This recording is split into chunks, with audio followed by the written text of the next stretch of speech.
¿Qué tal, chicos? Comenzamos. Vamos a ver el tema de enlace iónico parte 2.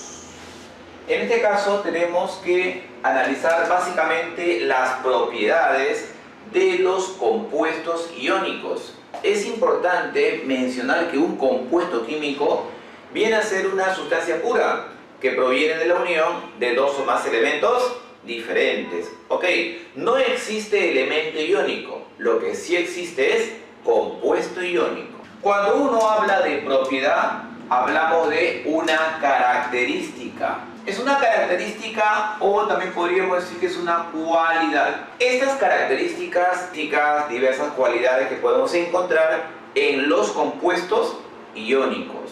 Ahora la pregunta es, ¿por qué se menciona general o propiedades generales? Bueno, generales implica porque es la mayoría. O sea, la mayoría de compuestos iónicos van a cumplir con esta propiedad. Sin embargo, vamos a ver luego que hay una minoría de compuestos iónicos que pueden ser que escapen de esta generalidad. Vamos a comenzar con la parte relacionada a la composición. Cuando uno habla de la composición, tiene que ver de qué está hecho. Están presentes átomos de elementos metálicos y átomos de elementos no metálicos. Y estos compuestos puros vamos a agruparlo a modo de nomenclatura, a modo de las funciones inorgánicas en la función óxido. Ciertos óxidos, llamados los óxidos básicos, son los que presentan este tipo de enlace iónico. Vamos a ver ejemplo, el óxido de sodio, por ejemplo, es uno de los casos. El óxido de calcio es otro de ellos, ¿no? En el cual estos dos compuestos son de naturaleza iónica, porque el sodio y el calcio, ¿qué son? Metales, y el oxígeno, ¿qué es? No metal. Pero también existe otro grupo de compuestos químicos que se le llaman los peróxidos. Ejemplo, la clásica oxidita, que es esta sustancia química, peróxido de sodio, por ejemplo, o el caso del peróxido de calcio, que es el de acá. Mira la diferencia entre un óxido y un peróxido. Un poquito de nomenclatura, recordar que en los peróxidos el oxígeno tiene carga negativa 1 y en los óxidos el oxígeno tiene carga negativa 2. ¿Vale la pena ponerlo? Sí, creo que sí. ¿Saben por qué? Porque ya tú sabes que un compuesto iónico tiene carga positiva los cationes y negativa los aniones, ¿no? En el caso del sodio tiene carga positiva 1. Ahora sí, ¿no? Correcto. En cambio, en los peróxidos es diferente. En los peróxidos el oxígeno tiene carga negativa 1, ¿ya? O 1 menos también se le puede poner, ¿ya? Bueno, también tenemos compuestos iónicos que forman parte de la familia de los hidróxidos. Ejemplo, el hidróxido de potasio, cuya fórmula es esta de acá. O, por ejemplo, el hidróxido de bario, podríamos decir el hidróxido de bario, que también es un compuesto de naturaleza iónica, ¿ya? En este caso, el potasio tendría carga positiva y el grupo OH tiene carga negativa, ¿ya? Se le suele poner un paréntesis, pero yo lo voy a dejar así, ¿ya? En el hidróxido de bario sería así: iones hidróxido, que son los OH, y el catión bario 2 positivo, ¿ya? Finalmente llegamos al mundo de las sales. Tú sabes que una sal es un compuesto iónico. En la sal tenemos catión, por ejemplo, el caso del litio unido con el anión, por ejemplo, el cloro. Pero este litio sería litio más 1 y acá sería el cloruro. O sea, tengo cloruro de litio, que es una sal iónica, una sal aloidea. Y en el caso de otra sal, que es una sal oxisal, podría ser, por ejemplo, el sulfato de cobre. En este caso, El cobre tiene carga positiva 2 y el anión sulfato negativa 2. ¿Ya? Bien, son ejemplos de compuestos de tipo iónico. Como te das cuenta, jovencito, metal y no metal, ¿no? Hay metales y no metales presentes en la composición de los compuestos de tipo. Pero si usted puede ver acá, miren acá hay una pequeña personita y dice o hace la pregunta: siempre los compuestos iónicos presentan elemento metal y no metal como acá está anotado. La respuesta es no, jovencitos, ya que hay excepciones. Como te dije, son propiedades generales, pero hay ciertas excepciones. Y aquí tenemos dos que son muy importantes. Por ejemplo, los compuestos del berilio y aluminio, los compuestos binarios, anota, compuestos binarios del berilio y aluminio son covalentes. Por ejemplo, el berilio unido con el cloro es un compuesto covalente, a pesar de que el berilio es un metal y el cloro es un no metal. Igual ocurre con el aluminio, ¿no? Por ejemplo, el aluminio se une con el hidrógeno y forma a un hidruro. Él es metal, él es no metal. Sin embargo, chicos, estos dos compuestos son covalentes. Se dice de que todo compuesto de berilio y aluminio son covalentes. No, eso es en el caso de que estos elementos estén unidos con el hidrógeno o con un halógeno, ya sea flúor, cloro, bromo, yodo. Con ellos forma covalente. Pero por ejemplo, si el aluminio se une con el oxígeno, forma un óxido, y ese óxido sí es iónico. Los compuestos del amonio, NH4 positivo, ¿ya? Los compuestos del amonio son iónicos. Ejemplo, el cloruro de amonio es un compuesto iónico, en el cual el anión cloruro se une con el catión amonio. Ahora la pregunta sería, profesor, ¿y cuál es la novedad acá? La novedad, ¿sabes cuál es? De que tanto nitrógeno, hidrógeno y cloro, ¿qué vienen a ser? No metales. ¿Te das cuenta? O sea, es un compuesto iónico, pero presenta elementos químicos de tipo no metal. Por eso es una excepción. Muy bien. Ahora usted se preguntará, algo que también es importante, es que nosotros, por lo general, decimos que estas fórmulas nos representan a moléculas. La clásica H2O, que es la molécula de agua, ¿no? Eso ocurre porque en el caso del agua, el enlace hidrógeno y oxígeno es covalente. Eso lo veremos después. Sin embargo, en el caso de los compuestos iónicos, jóvenes, la unidad básica no es la molécula. Yo no podría decir que un compuesto iónico está formado por un conjunto de moléculas. Eso no es correcto. Eso ocurre para covalente, para iónico no. La pregunta sería, profe, ¿y ahora cómo se llamará? Veamos. Las fórmulas de los compuestos iónicos no representan a moléculas, sino a unidades fórmula. Profe, o sea que cada una de estas fórmulas son unidades fórmulas. Sí. ¿Y qué cosa me indica una unidad fórmula? Buena pregunta. Una unidad fórmula te indica la relación de proporción entre cantidad de cationes y cantidad de aniones que forma parte de una red cristalina.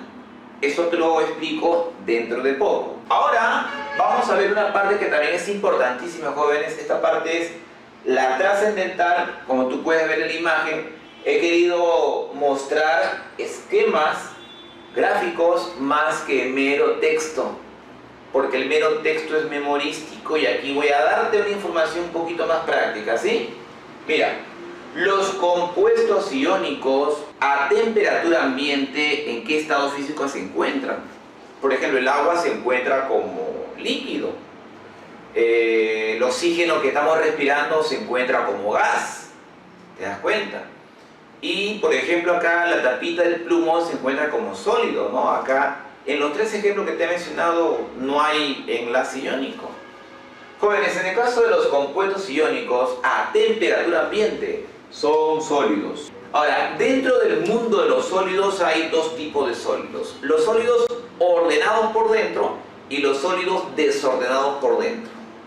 A los desordenados se les llama los sólidos amorfos y a los ordenados sólidos cristalinos. Te presento a los compuestos iónicos que son sólidos cristalinos. Esto de sólidos implica a temperatura y presión ambiental. Acá tú estás observando algo que se parece a un cubito de sal, ¿no?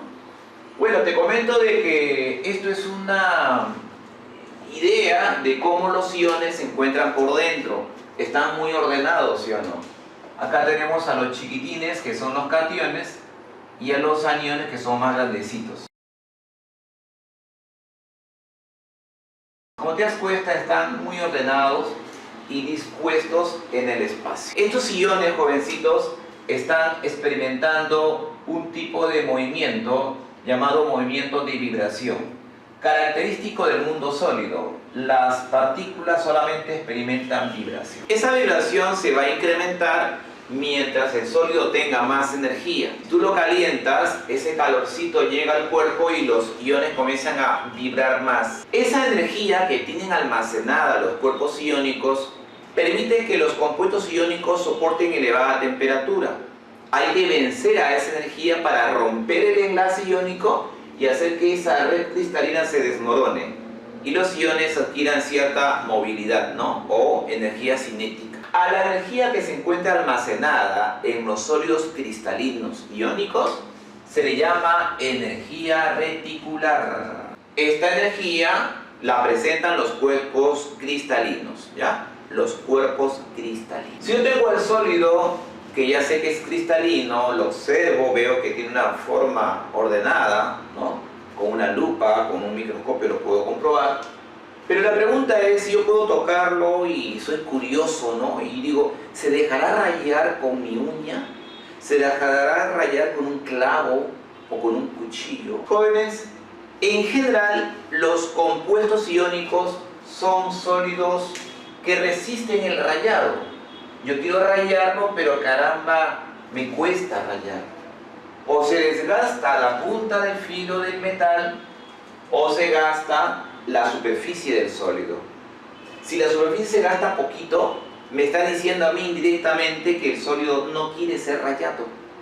Y eso indica de que son duros. En realidad presentan una dureza moderada, porque hay sólidos más duros que los iónicos, que son los sólidos covalentes como el diamante o como el carburo de silicio, que es un sólido covalente muy pero muy duro, ¿ya? Bueno, entonces es una dureza relativa, podríamos decir así, ¿ya? Profe, ¿qué pasaría si usted a este cuerpo sólido lo golpea? Bueno, si yo lo golpeo a la primera voy a sentir un rechazo, ¿no? ¿Por qué? Porque caramba, este es un cuerpo duro, un cuerpo resistente, pero si yo sigo insistiendo 1, 2 y ¡plá!, me voy a dar cuenta que se van a rajar. Cuando hay un impacto consecutivo, jóvenes, los cuerpos iónicos no soportan tanto impacto y ¡plá!, se rajan. Son quebradizos. Pero la propiedad almacenada a la acción de que sean quebradizos se llama la fragilidad. En otras palabras, son sólidos frágiles. O sea que tú lo puedes partir, lo puedes romper en pedacitos, ¿ya? Ok, eso es el estudio cuando está en estado sólido. Pero ahora voy a hacer lo siguiente. ¿Qué sucede si yo a este cuerpo que se encontraba a una temperatura ambiental lo caliento? O sea, si yo al sólido lo caliento. Bueno, me voy a dar cuenta, jóvenes, que este sólido iónico en realidad soporta gran cantidad de energía calórica que le puedo dar. Se calienta, se calienta, se calienta, pero no se derrite. No pasa al mundo líquido como lo puede pasar un sólido molecular como es los polímeros, que se arrugan, se vuelven líquido o se pueden quemar inclusive. Jóvenes, estos compuestos iónicos soportan elevada temperatura. De tal manera que para que tú al sólido lo conviertas en líquido tienes que elevarlo a una temperatura muy alta. A esa temperatura que permite el paso del sólido al líquido se llama la temperatura de fusión. En el caso de los sólidos iónicos presentan alta temperatura de fusión. A la temperatura de fusión se le suele simbolizar así, T sub F. Te pongo un ejemplo. El cloruro de calcio es un sólido que lo tengo aquí dentro de este crisol. Un crisol es un recipiente que soporta elevada temperatura, ¿ya? Y ahora yo voy a calentarlo. Si yo me encontraba a 20 grados Celsius, lo caliento a 100, a 200, a 300, a 400. Y una vez que yo me encuentre, o él se encuentre, no yo, que él se encuentre a una temperatura de 772 grados Celsius, debido a que le estoy dando energía calórica, jóvenes, voy a encontrar que el sólido ya está pasando al mundo líquido. Lo sigo calentando y la temperatura no cambia. Se mantiene en 772 grados Celsius. Como te das cuenta, es un valor alto. Este valor, jóvenes, es la temperatura de fusión de este señor llamado el cloruro de calcio. Una vez que yo lo he fundido, él pasa al mundo líquido. Y aquí lo tengo. Ahora, ¿qué cosa significa eso? Significa que este cuerpo, que es iónico, como tú puedes ver, cuando tú lo has calentado hasta que él rompa toda esa red cristalina, se venza a esa energía reticular que tiene el almacenado, los iones se van a separar. A ese proceso se le llama la disociación. Cuando se disocia, se obtiene calcio positivo 2 y se obtiene cloruro negativo 1. Cada uno de los iones se encuentran ¿en qué estado? En estado líquido. Entonces yo he prácticamente fundido a este compuesto de tipo iónico. Como es una sal, se le llama la sal fundida. ¿Ok? Entonces, que quede claro que los compuestos iónicos tienen alta temperatura de fusión. Por lo general, mayor a 400 grados Celsius. Pero otra pregunta, usted lo ha calentado. Ahora, ¿qué pasaría si usted a un cuerpo iónico no lo calienta, pero sí lo intenta disolver? Por ejemplo, en el agua, en el alcohol, lo intenta disolver. ¿Se disuelven, pero son solubles los compuestos iónicos? Jóvenes, la respuesta es sí. Los compuestos iónicos a temperatura ambiente son solubles en solventes polares, o sea, líquidos que tengan parte negativa y parte positiva en su estructura molecular. Ejemplo, el agua. El agua es un líquido que presenta unión covalente. Este líquido es factible que disuelva a este sólido. Es un compuesto iónico que dejándolo dentro del líquido a la temperatura ambiente y agitándolo, voy a comprobar que esta sal se va a disolver. Cuando el agua es el solvente y lo disuelve, se le llama solución acuosa. Esta sal es más soluble que la sal que tenemos en casa, el cloruro de sodio. ¿Sabías tú que el cloruro de sodio se puede disolver en una cantidad máxima de 36 gramos en 100 mililitros de agua? La sal es soluble, pero para que lo disuelvas hay que agitarlo, ¿no? Joven, te presento a una sal que le tienes que agitar menos. ¿Por qué? Porque esta sal es más soluble que el cloruro de sodio, ¿ya? Y ese valor se denomina solubilidad. La solubilidad del cloruro de sodio a la temperatura de 20 grados Celsius vale 74,5 gramos por cada 100 mililitros de agua. ¿Qué significa eso? Que si tú tienes 100 mililitros de agua, tú puedes agregarle máximo 74,5 gramos de sal. Como te das cuenta, es bastante, ¿ya? Eso significa que los compuestos iónicos son solubles en agua. Sin embargo, jovencitos, hay compuestos iónicos que en el agua no se van a disolver, o en todo caso su solubilidad es baja. Cuando esta sal está disuelta, como te dije hace un ratito, esto se llama solución acuosa. ¿Ya? Mira la diferencia, solución acuosa del cloruro de calcio y sal fundida cuando está como líquido. Acá tengo líquido puro y acá tengo sólido disuelto en agua. Ya es la diferencia. Ahora mira, aquí ¿qué cosa ocurrió? Una disociación, ¿sí o no? Se separaron los iones. Jovencitos, aquí también cuando tú lo disuelves en el agua se encarga de separar. El agua dispersa al ion y lo separa. Vete para allá catión y vete para allá anión. ¿Ya? En este caso ocurre lo mismo. Tengo al catión calcio y tengo al anión cloruro. Solo que a diferencia de esta expresión en la cual están en el mundo líquido, acá también están en el mundo líquido, pero se trata de una mezcla en la cual el catión está disuelto en el agua y el anión también. Ahora algo que también es importante que sepas tú. Hay un tema en el cual esto vas a verlo más adelante, que se llama el capítulo de la electrólisis. En la electrólisis se trabaja con una sustancia que por lo general va a ser sometida a corriente eléctrica. A esta sustancia que va a ser sometida a la acción de la corriente eléctrica se le llama el electrolito.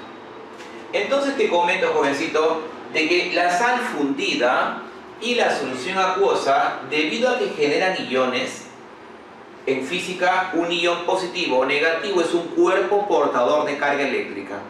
Y este cuerpo portador de carga eléctrica tiene movilidad. O sea que hay movimiento de corriente, pero corriente iónica. ¿Ya? Entonces, tanto la sal fundida y la solución acuosa, jovencitos, se les va a llamar electrolito. Entonces, las sales, o en general, los compuestos iónicos cuando están fundidos, son electrolitos. Cuando están en estado sólido, no lo son. ¿Por qué no lo son? Porque sus iones no se desplazan, solamente vibran.